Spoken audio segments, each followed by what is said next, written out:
इस वीडियो में मैं आपको आज भारत का भूगोल के बारे में बताऊंगी। उसमें भी मैं आपको हिमालय वाला पार्ट बताऊंगी आज, ठीक है। हिमालय है जो ये विश्व की सबसे ऊंची पर्वत श्रेणी कहलाती है। इसे वलित पर्वत श्रृंखला भी कहते हैं। अब हम जानेंगे कि इसे वलित पर्वत श्रृंखला क्यों कहते हैं। देखिए, ये जो पार्ट है, ये इस बीच वाले पार्ट को पहले क्या क्या कहा जाता था?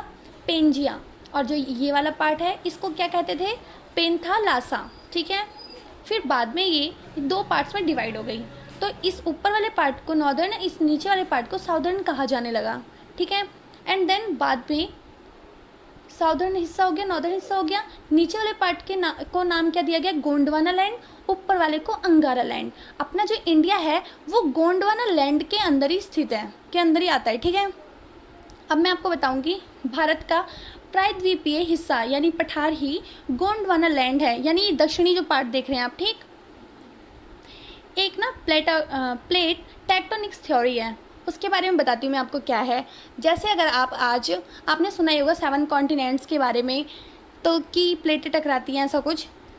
ये जो बंगाल का स्ट्रक्चर है और जो ऑस्ट्रेलिया का स्ट्रक्चर है, अगर इसे कभी आपस में टच कराया जाए या जोड़ा जाए तो क्या होता है कि आपको दिख जाएगा कि हाँ, ये यहीं से टूट कर निकला है, अलग हुआ है। और भारत के स्ट्रक्चर को और अफ्रीका के सोमालिया वाले पार्ट को अगर टच करा कर देखा जाए तो पता चल जाएगा कि यहीं से ये अलग हुआ है टूट करके। तो एक यूरेशियन प्लेट थी और इंडो ऑस्ट्रेलियन प्लेट। अब हम जानेंगे कि हिमालय की उत्पत्ति कैसे हुई। तो Eurasian plate Indo Australian plate से टकराई, ठीक है। इस तरह से जब वो टकराई आपस में, तो जो यहाँ का जो नीचे वाला हिस्सा था, पार्ट था, वो इस तरह से मुड़ करके ऊपर की ओर आने लगा, ठीक है, वलन की तरह।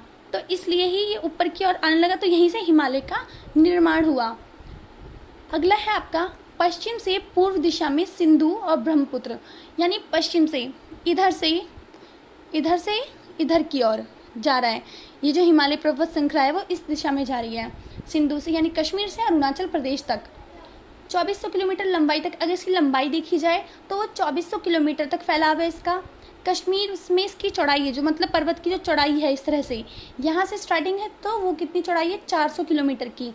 पर जब वो अरुणाचल प्रदेश तक पहुँचती है इसकी चौड़ाई, तो वो कितनी हो जाती है? 150 किलोमीटर, यानी घटती जाती है। और जो ये वाला हिस्सा है आपका, वो क्या है? गोंडवाना लैंड का पार्ट है, ये प्रायद्वीपीय पठार, ठीक है, जो कि भारत का दक्षिणी हिस्सा है।